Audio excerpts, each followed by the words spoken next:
I will take a couple of minutes because there are some issues I would like to put on the table, and I will be frank and open because I believe that is the only way we can come to solutions in what is still, certainly in my country, a difficult situation. If we look at the starting point of all great religions, world religions, at the end of the day, what it boils down to is that do not do unto the other what you don't want to be done unto you. That is, you need to take responsibility for the other as much as you want to take responsibility for yourself. And if you do not do that, you cannot be an honest person, cannot be a person that is a full-fledged member of society.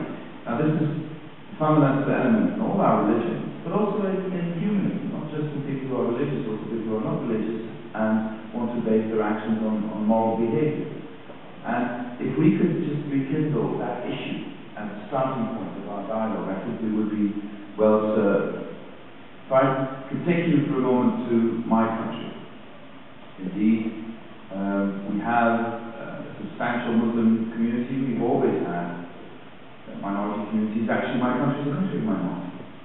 I represent the Roman Catholic minority, which is no longer seen as a minority. We had different denominations of Protestant minorities. Okay, we were very good at creating new churches almost every year. You know, in the Protestant church, for instance, if people would disagree on the issue whether the snake spoke in paradise, you know, if they couldn't agree on this, they would start a new church, so that you would have now a church for people who believe the snake spoke, and another church for people who believe that the snake did. So we were good at allowing people to make their own choices, but the question is, were we ever good at real dialogue? Because we were good at tolerance, but on the basis of leave me alone and I'll leave you alone. You can believe what you want as long as I can believe what I want, and let's not interfere. And I think this attitude does not apply to today's world. This world needs dialogue. In my country before 9/11, if something went wrong in society and a representative of a certain community was to be blamed, we've had our trouble with especially young Moroccans in our inner cities. They would be referred to as young Moroccans. If we had a problem, we've had a problem for some time, which is now under control with the Somali community and crime, they would be referred to as young Somalis. Also because we have trouble in creating this, what I would like to create in my country, hyphenated citizenship issue. Since 9/11, all these people are suddenly become Muslims. Whenever there's a problem, you no longer talk about Moroccans or Turks or Somalis,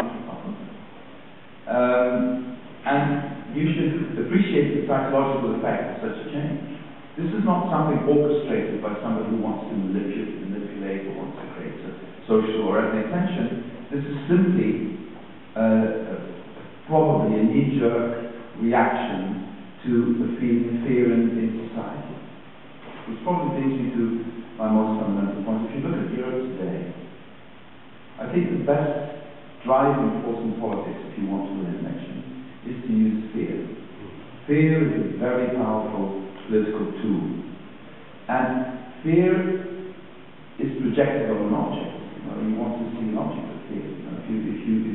If you're afraid of sharks, if you're at the beach, you will see a shark in every other object you see. And what has been the preferred object of fear in the Netherlands? Islam.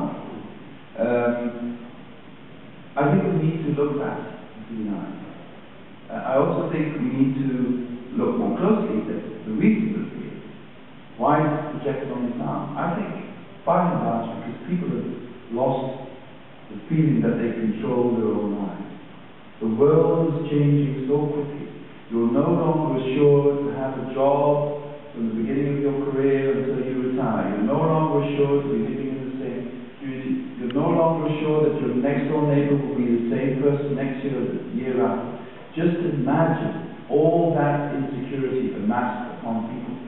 Just imagine the simple idea of the economy changing so quickly, of your job being transferred from Holland, first to Romania, and later to China. What am I going to do? What are my children going to do? This is the first time since the Second World War that the middle classes in the Netherlands and in Europe have a feeling of decline and no longer believe in progress.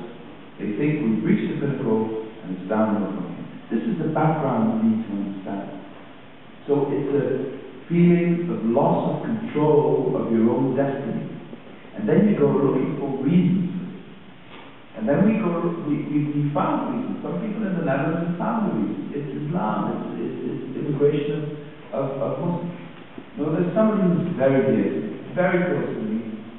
She's worked in healthcare all her life. She's retired now. She's no Islamophobe, she's no Islamophobe.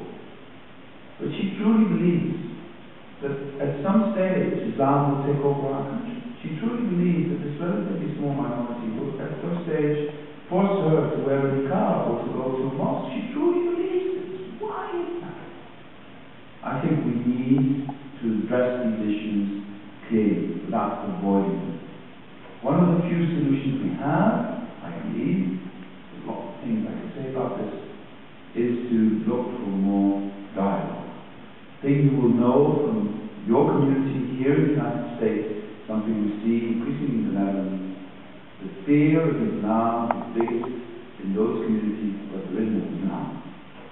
The best community relations are present in the inner cities in the Netherlands, where the percentage population of Muslims is high.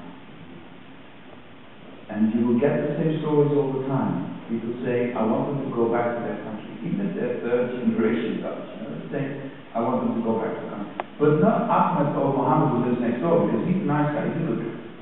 He works, he lives away, etc. That's why we need to create more storylines. We need to get the story out there. Why did you choose to come to the Netherlands? What happened in your life? How do you see the future of your children? And we need to talk to each other about this, and not just stay within the community.